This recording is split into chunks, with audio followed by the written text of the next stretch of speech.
to do a quick little talk on the importance of spiritual stillness. Because in this day and age, the information age, we have so much information all around us. We have so much access to information. And because we are now in the age of enlightenment, naturally a lot of people are gravitating towards spiritual information. And a lot of what we are receiving isn't being received in divine order, right?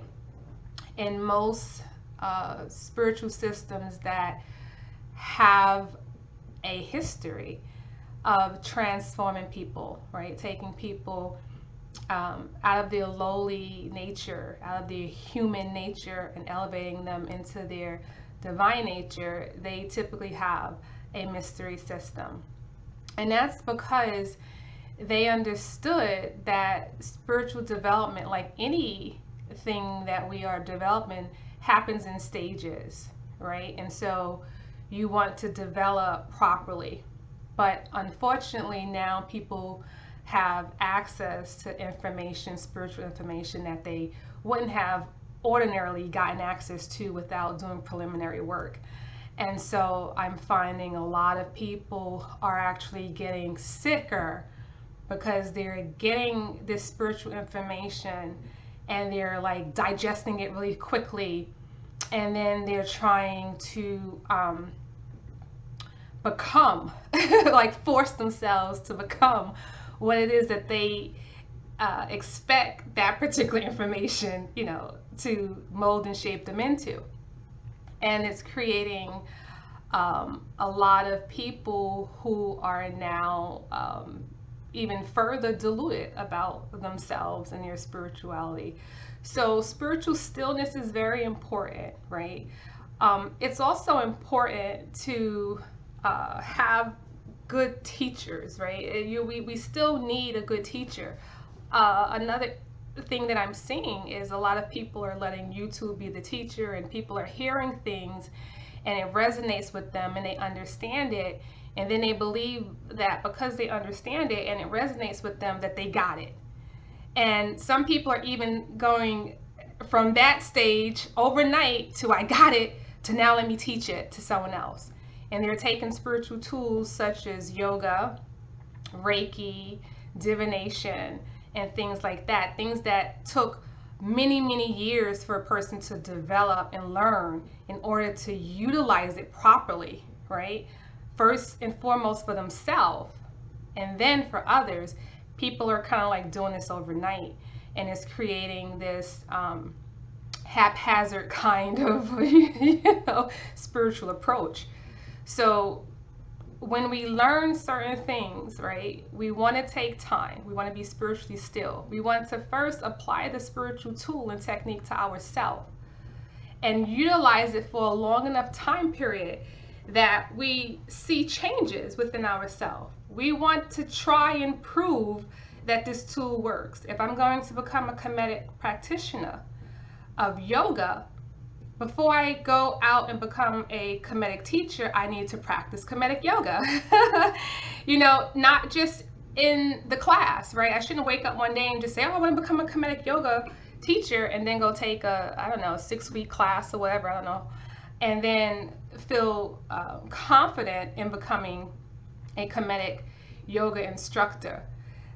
The term yoga itself, right, is a Sanskrit word that means to yoke, right, or to bring together. And the Kemetic term for that is sma-taiwi or sima, which means to tie the knot, to tie the upper and lower self. It's a union of sorts. And so you can see the similarity in the term yoga and sima or sma-taiwi.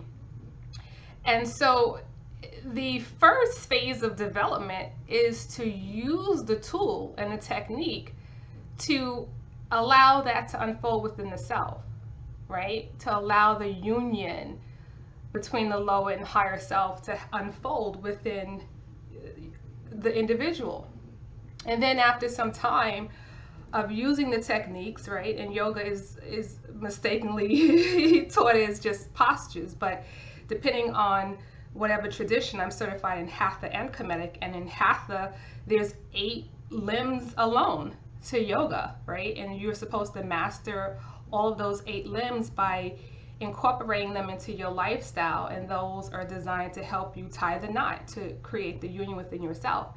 And then once you get to a certain level of elevation, then if your soul feels like you should be helping others, then it's okay to do so. But you definitely want to put in the time and the energy first, using the spiritual tool to elevate yourself to a level where you can now help others elevate to that level. So I just want to encourage people to really reflect on why you want to be a spiritual teacher. Why do you want to take these certification classes, get these certs, and rush to get these tools, and then turn around immediately and try to teach other people? That is not how it is done traditionally, and not because people were just being slow about it. It's because there's a methodology that has to unfold. And so it's just like, I wouldn't want a surgeon working on me, performing surgery on me, that just has book knowledge, right?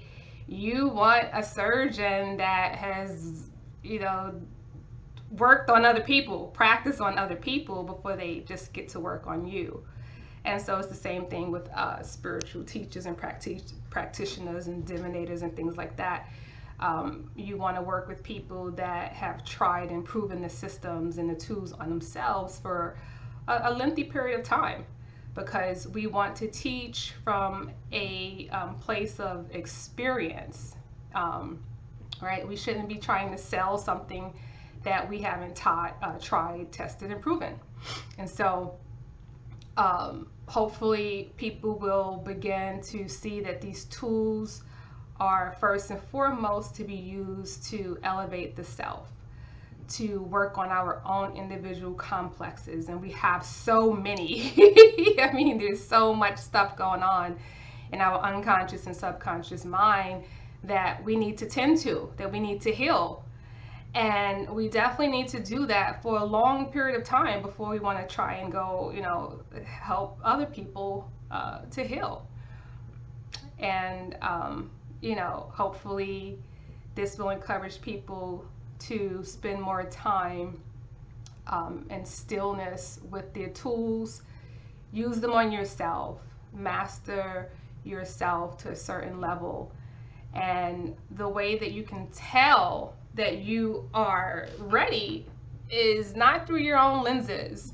Let the lenses of other people be your guide, right? You want the people around you to say, man, what have you been doing? You have evolved, you've changed. You're so much more peaceful. You're such a breath of fresh air. You're so divine, right? You want the people who knew you, right, before you start using the tools, to want to say, man, whatever you're doing is working, keep it up, right? That's a telltale sign that you may be ready, or you may want to start considering finding ways to help other people. But make sure that your desire to help other people is coming from a place of purity and not a place of egoism. A lot of people, they want to utilize helping other people as a way not to address their own needs, their own mental, physical, and spiritual needs. So don't let that be a way to distract you from using the tools to help yourself elevate first. All right, so just a short little 10 minutes to inspire people. Use the tools on yourself for a few years. And then, start looking to use them on other people. Make sure that your desire to do so is coming from a place of ma'at, a place of purity, and not a place of egoism. Dua.